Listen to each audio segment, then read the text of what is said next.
What's up, everyone, and welcome to a WNBA State of Mind where we mainly discuss basketball, but we love other sports. And today I have a special guest, Dr. Bethany Tennant, who I encountered at the NBA retired players sessions during Summer League, about 10 days ago.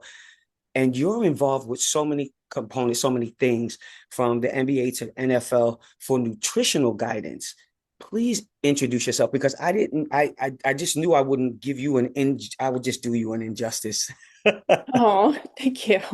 Well, thank you so much for having me. I will share my background. I played basketball in college, so I do have a love for the game. Really excited to talk to you.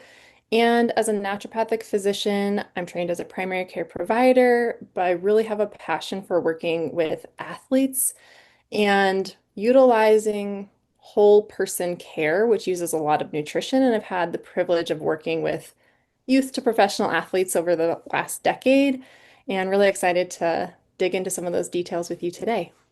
Yeah, absolutely. Yeah, I'm really ready to indulge because I just have, a couple of topics, just to run down the line real quick, like athlete longevity and performance, post-professional career nutrition, practical tips for some pro athletes, which you do all the time, and you actually gave up some great tips when we were there in Vegas. I want to talk about and elaborate on the mind, body, and holistic health, and then also talk about the WNBA and the sports angle, and how you can give us some tips over there. So my first question is, Yeah. how does nutrition directly impact performance, recovery, and longevity in professional athletes? Because I knew this, but not everybody does. And I had longevity. I had 17-year pro career.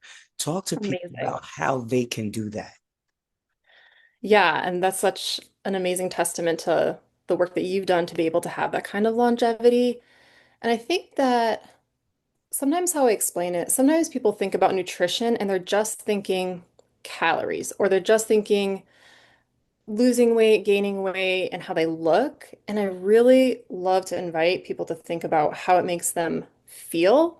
And then beyond that, how that helps them actually function. And so it's how you have energy to perform, is how you can help your body recover and maybe play the next game. Or it can also really support your bone health and mental health and beyond. So I think sh inviting people to shift that idea of these are just calories and like it's just a number, but really understanding that it's not just what fuels you, it actually like becomes you. Like that becomes the tissue and the fatty acids and the protein, it becomes the muscle. And so that's a really like great way to reframe how it can support both recovery and performance. I think longevity is really doing those things consistently, of fueling your body and recovering consistently to be able to play longer. Yeah, absolutely. Absolutely. And I felt like the more I put good supplements in my body, the better I performed, and the better I recuperated. And, thank God I had, a good cast of people around me that were really involved in that. And I was exposed to it at first in Brazil, and where they have fantastic Oh. medicine and use holistic medicine and, Hmm. and vitamins to treat injuries. I love that about them. And Hmm. so, what shifts in nutrition are important as you transition, okay, from your 20s, your 30s, and your 40s and beyond? Because, like, from decade to decade, your body requires different things. And I know where Yeah. I am, it's more hormonal. And, Hmm. the sooner you understand that and the sooner that you can speak to it, the better. Can you elaborate on that? Yeah, that's such a good acknowledgement. So I'd say in your 20s, you're really thinking about fuel and growth, and that's kind of where you're at. And you might not recognize some of the shifts or lack of energy that usually that's, a time that you're really thinking about just fuel for growth.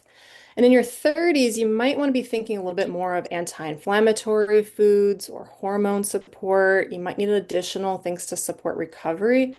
And in the 40s, definitely thinking about, again, hormones, but mitochondrial support, bone health, sugar balancing. And so there's definitely different focus points. And I think how you're feeling or symptoms you're experiencing can inform what is like a priority during those. But I think in general, those are good things to be thinking about, like hormones in 30s, mitochondrial support in your 40s to really support energy, fatigue, and the ability to continue to be active and exercise or compete.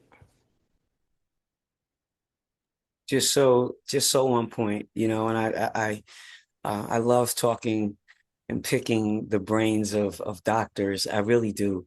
I've always been fascinated with sports medicine. I wanted Ah. to actually, do that, but then when I saw the cadaver, that was it. Oh, That was the whole the dreams, hopes, and desire. Oh, it flew out the window. I just couldn't take it. But shame on me. Um, but I continue to educate myself in that area. But absolutely. Yeah, I think you're doing a good job of like pursuing it for yourself. Yeah. yeah, and this question is really important because I think Brazil probably was the best country for me as far as injury prevention and injury taking things, when you were injured, especially vitamins. They pushed the Mm, vitamin E, they pushed the C, they pushed the B, they pushed, cool. the zinc, all of those different things. In what ways does nutrition support injury prevention and healing, especially, during the off season, in season, off season, and then post career? Like, Yeah, just people can you get hurt. absolutely.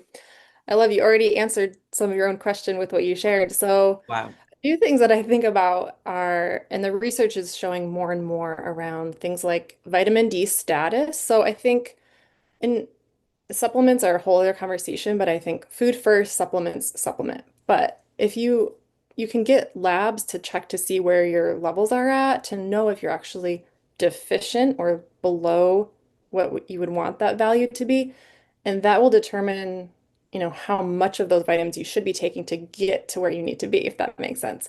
But vitamin D is an interesting one where we're seeing a lot of correlation to injury risk. Oh, go ahead. Do you have? No, Okay. I'm going, you're still on point because I have yeah, Yeah. go. So vitamin D is definitely one of the nutrients that I think is helpful when we're thinking about supporting like injury mitigation and then also with recovery. Vitamin C, as you talked about, is huge for tissue repair and is zinc. So you answered all of those.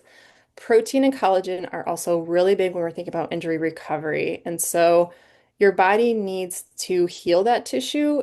And an interesting thing to consider, when you are injured, sometimes you think, I'm not as active, so I probably don't need to eat as much. But your body is actually really working hard to heal tissue, and you actually need you may need to make sure you're getting enough calories and fuel to support that. So I think sometimes you actually might not be fueling your body with enough to do that process. But those are a few things that I would touch on is like getting enough calories, protein forward, things like collagen, vitamin C, vitamin D, and things like minerals like zinc can be really helpful. And then probiotics and microbiome is a huge topic what we can get to later. I told you we're gonna end up having to do like two or three parts I because it took know. me off. And I am so open to it. And yet listening to a WNBA state of mind, if you just chimed in, I got my girl, Dr. B, here on the show, just talking about nutrition, injury prevention, and longevity and performance. That's what we covered so far, But circling back, I really wanted to talk about that vitamin D. It's Sure. really, really important, because they're associated with so many things from schizophrenia to, like way out there when you don't have enough. And so, I actually had that experience where I bottomed out my vitamin D, and my legs crashed. I just had no energy, all the things associated with not having enough vitamin D.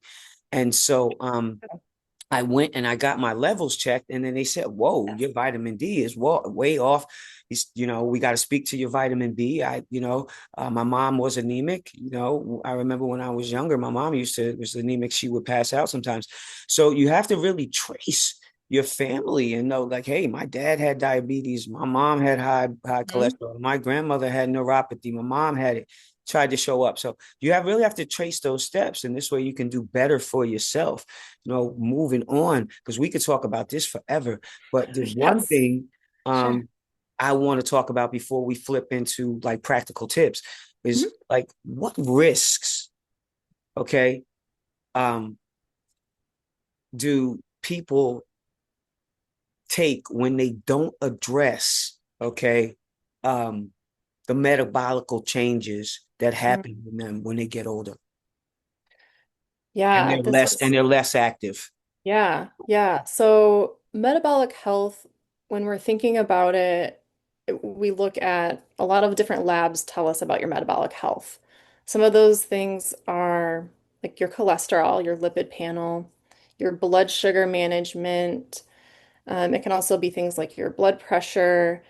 Other things that impact metabolism are different hormones and nutrients. But essentially, if you're not paying attention to some of these things, and some of them you won't have symptoms. So it's actually really important to get like annual blood work done to check to see what some of these values are because you won't really have symptoms if your lipid panel is out of range.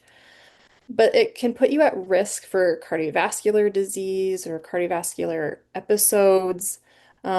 Certainly, it can impact things like if you're not as active or working on strength training, muscle mass, like for women especially, like bone mineral density can be impacted, which can be really problematic if you happen to fall or fracture your hip. So it can put you at risk for some of those things, but I think the big thing with metabolic health is the cardiovascular part and concerns around disease or things like heart attack or stroke. So it's it's really important. I guess the takeaway would be to be, get your labs done and continue those healthy habits of exercise and nutrition and sleep and stress Oh, management that are really foundational. Hmm. yes, you hit on it, sleep, because there's a lot of us out here that just our sleeping patterns are messed up, they're jacked up. We don't sleep, we don't get enough sleep, and we're doing more running than we're getting sleep. And then, some people default to, taking things to help them sleep, which is a bad thing to do. I'm glad you touched on that. And that's another subject we're talking because that is also vast. Um, let's flip it over Let's and flip talk about it. some practical tips, because we were just like a lot of former WNBA players, a lot of former NBA players and current were in Vegas, and you got to speak to both sides. Okay. So let's talk to the current players. Okay. What are some of your favorite go-to recovery meals or snacks for busy athletes on the road? Yeah, this is so key. I think having a game plan is really important because if you're relying, especially if you're traveling, or I guess if you're not with a team that has kind of support, you're at the mercy of like what's at the airport or what's near the hotel. And um, then you're not being like proactive about making choices. You're at, you have to decide between fast food or whatever the hotel might offer. I think things like when you're traveling, things like hard-boiled eggs or berries and yogurt can be really great. If there's a way to get a smoothie, whether that's always a really great way to get nutrient dense recovery fuel because it's kind of all in one with your protein and healthy fats. You can add even in like avocado or like flax seeds or other things to help, and spinach and berries to help with kind of that recovery. When traveling, I also think about things like mixed nuts and fruit, electrolytes, especially like in Vegas, triple digits. Hydration is key, so I definitely had electrolytes on that trip. You can also think about like collagen, and a lot of these like support can have like easy travel options too. So that might be a nice way to like get some protein in between. Um, I hope that's a little bit helpful. But I think sometimes even just kind of like do a scouting report, like what's in the area, what's at the hotel, what are things that I can bring, what are things that are accessible, is there a grocery store nearby to make sure that you're getting your protein, trying to get some vegetables, whatever capacity, hydration. Those are kind of some big things that I would consider. I hope that answers a little bit Yeah, about that. absolutely. So you have a game and you're getting ready to eat pregame meal. You play in the Mhm. W you eat you play in the WNBA and you start a lot. You're playing 30 over 30 minutes. Okay. What are you eating? I'm really curious your story because that's your story. You're the all-star, you're the Hall of Famer. Um, I think it's really important to figure out what works for you. And one of the ways that I would test that out is not on game day. On your practice days, have your meal. Is that going to be get some protein? Is it going to be chicken? Is it some rice? Or is it a potato? Is it a salad? Some green beans? Does that fuel you up? Does that make you feel like good and not feel like heavy and set? And is there something that you might need right before the game or at halftime? So everyone's a little bit different, so it might look like, you have your big meal, but then closer to game time, it's like a peanut butter sandwich, jelly sandwich. Maybe it's a smoothie. Maybe it's a little bit of like a bar. But I think figuring out what works for you on a practice day, and then you can feel really confident on game day. Like, I know how I'm gonna feel. I can control what I can control. So this is my pregame meal. This is what I have right before the game. This is what I might have at halftime, and then to feel confident about how you're going to play and perform. Did you have a go-to meal? I'm curious to hear. Did you have? Yes, yes, yes, yes, yes. Me and Marco Diedick always, we ate together, whether we went to go grab something or we made it. Okay. Oh, Bottom okay. line, the go-to was always pasta, Uh-huh. okay, with chicken. Margot's Okay. specialty was pasta, marinara sauce with chicken and Hmm. broccoli. Okay. Okay. And You got the then, macros.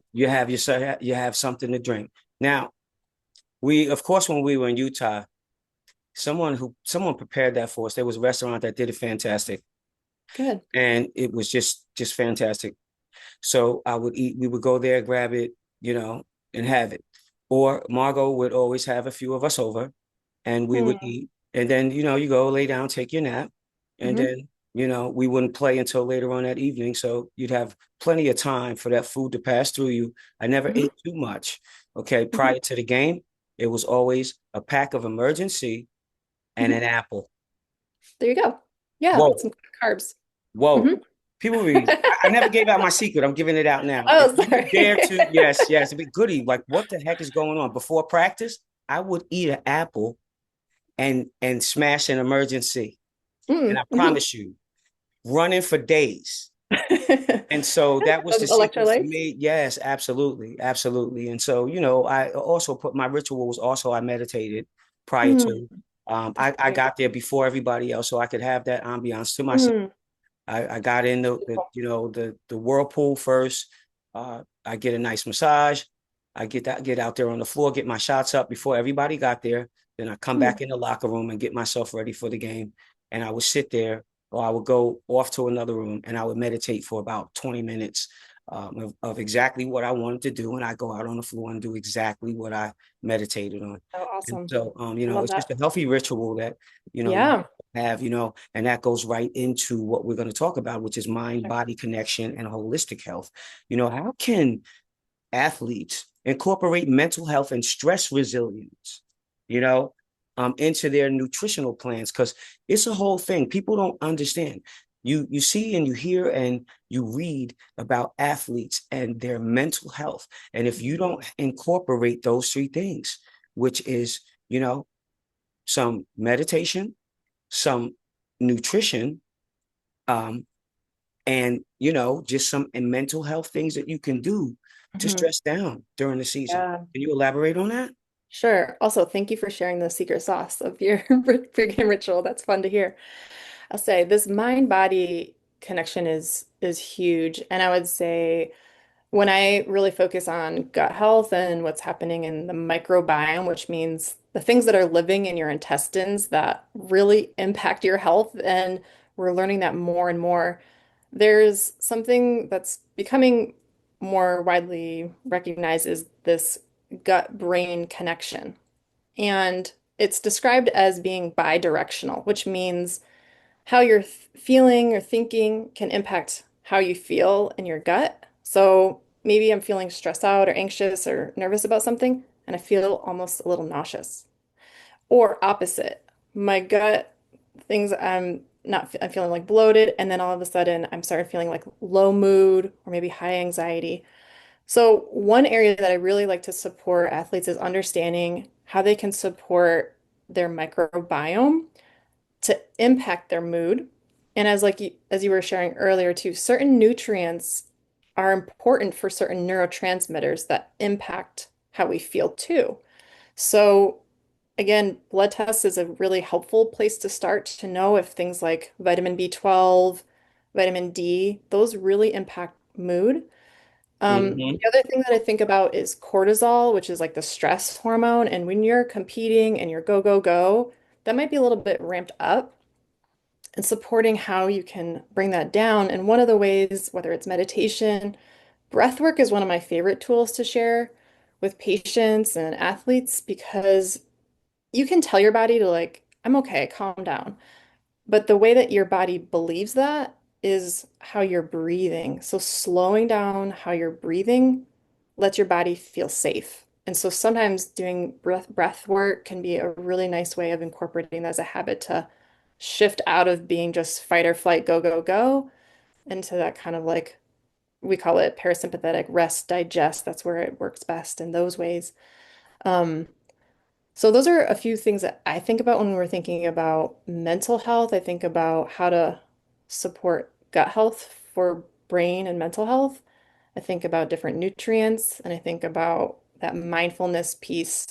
And sleep is definitely a part of things too. And that's like a really big part of helping your body reset and recover and mentally and physically. And I think sometimes it's underestimated how much it can impact. Yeah. So I think those would be some of the big pieces that I think about. Um, yeah, I'm curious, is there more that you have either used yourself or have heard about or Yeah, curious about? yeah, absolutely. When we were there and I saw you, I didn't even know why I was compelled to give you all of those packs of the green drink and all of those things because it really has made a difference. And I when I go home, I there's a woman who's in Jersey City who's holistic, and I call her Mhm, Aunt Diane, mhm. and she has a, a store, I think it's called Herbal Tea Cafe or something in Jersey Oh, City. nice. Hmm. She got me on these different tonics for, because I was having like some serious lymphatic, Mm. failure.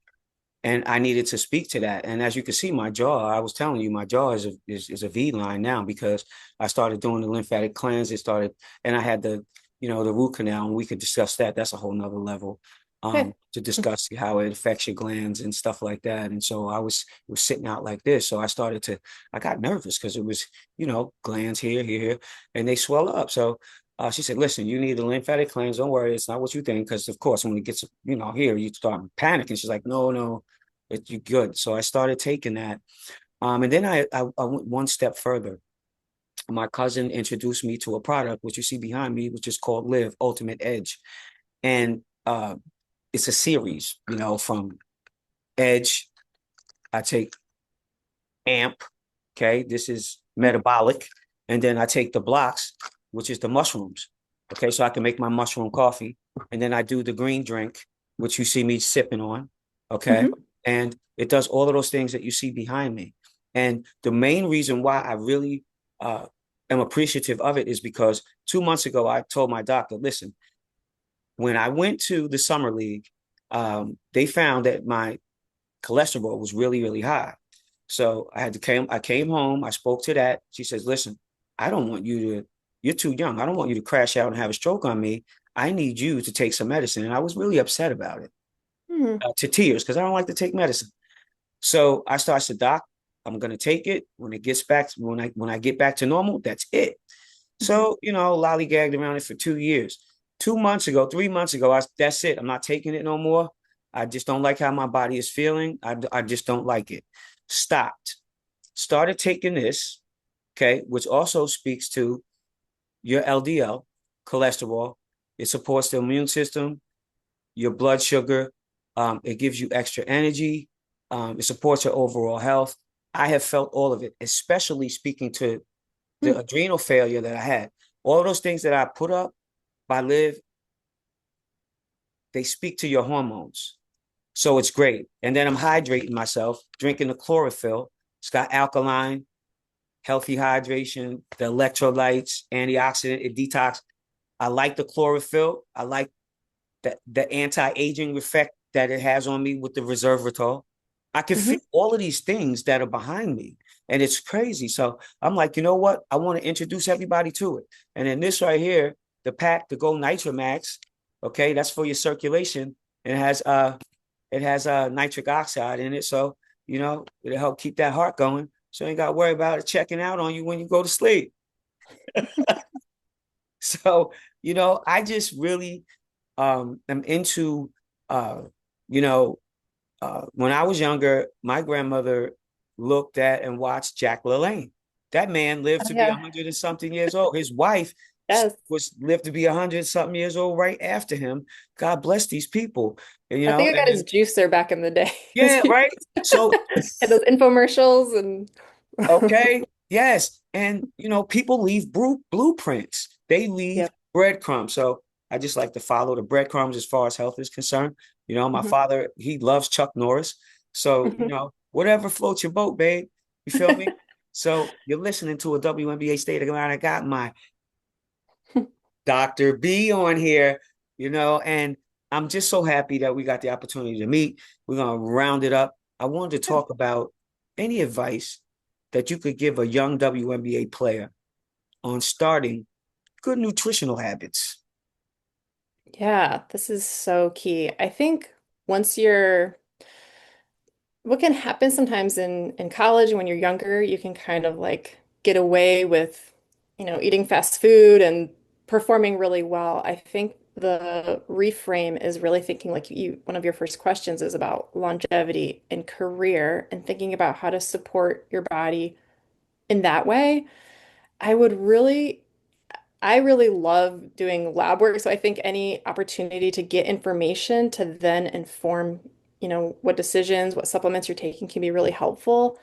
Um, but I think recognizing that you're an individual as well and figuring out a nutrition plan that works well for you. So whether that's, if I think some people prefer more of a vegetarian. If you have a different culture or from a different country and are Yes. familiar with different foods, I think you should really embrace that. I think that's really beautiful, actually.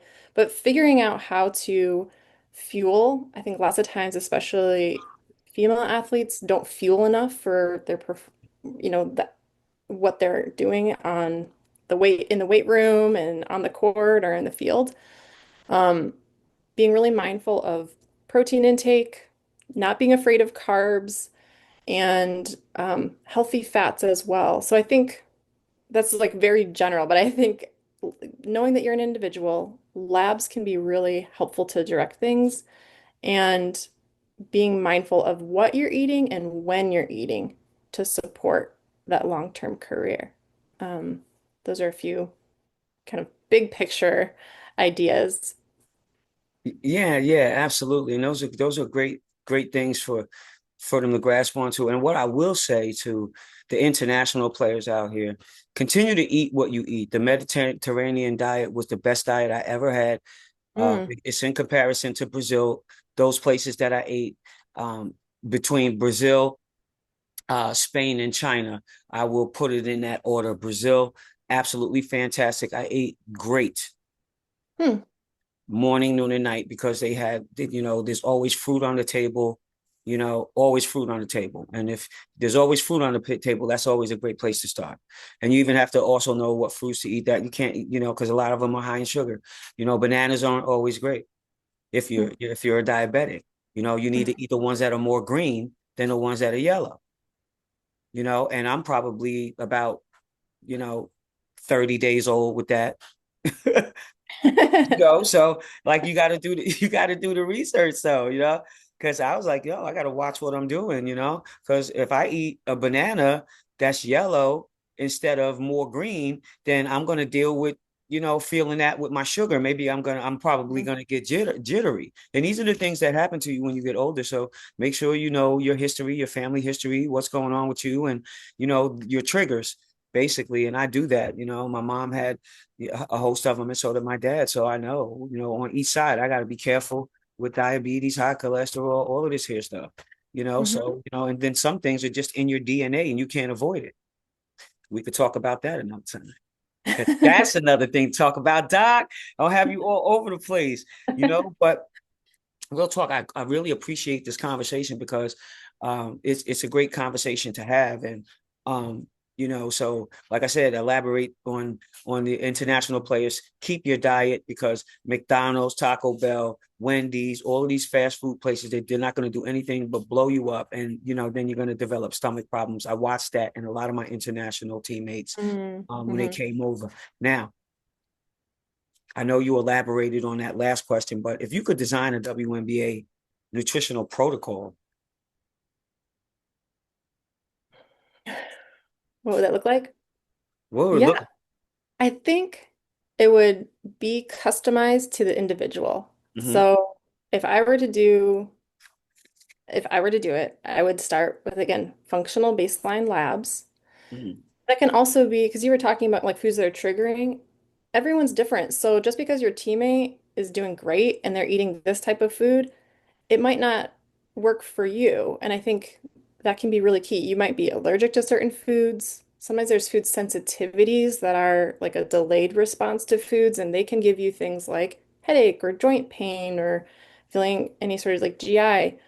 I think that would be key to understanding individual, customized, personalized plans. I think having a recovery meal, maybe like a delivery support would be really great. I think access to nutrition consults, and I'm curious what even your experience was. I know sometimes it can be just during like a training camp, but I think having kind of check-ins to see um, how to support the individual. If you're having, do you have migraines? Are you having heartburn? Are you having, during menstrual cycle, are there things that are going on? And so that everything can be tailored and customized would be a big part of what I would want to offer. Um, and then equipping athletes to make decisions that are in their best interest, whether it means, at restaurants, these are good options, or these are go-to. Here's like your signature smoothie based on what we know and how, that works for you. I think that would be the level of, I think, curated whole athlete care that I would want to implement. And we're gonna end on that one. We took too many of the secrets, We over here with Kentucky Fried Chicken. We can't keep on giving up all of the batter. All right. Don't forget to download, share, repost, and comment on the WNBA State of Mind on your podcast platforms. Thanks, Dr. B.